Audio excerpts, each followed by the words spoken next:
चाहिँ हामीले गुहार गरेको तर कसैले सुनिँदैन। अरूको चाहिँ लाल पूर्जा हाम्रो लाल पूर्जा चाहिँ कागज हो।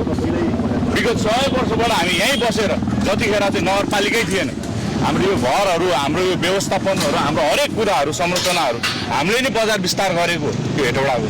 आज हामी नै लाचार हुनु पर्यो। अब कहाँ जाने, कसलाई गुहार गर्ने, कोसँग न्याय माग्ने? हामीले नगरपालिकामा गएर बुझ्नुभयो हुन्छ हेटौडा गाउँ पञ्चायत हुँदाखेरिको पहिलो बस्ती यो यहीँबाट हेटौडा बजार विस्तार भएको अनि आज हामीलाई नै विस्थापित गरिदियो।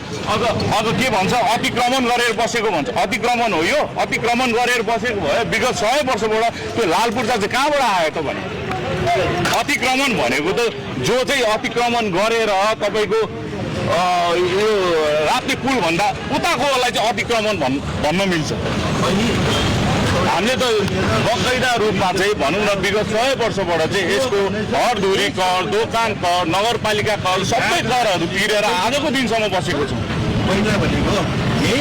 न यो किनबेच गरेको घरहरू हो। यो हाम्रो पैतृक सम्पत्ति भने पनि यही हो। व्यवसाय गरेर खाने भनेको ठाउँ भने पनि यही हो। यो बाहेक हाम्रो अरू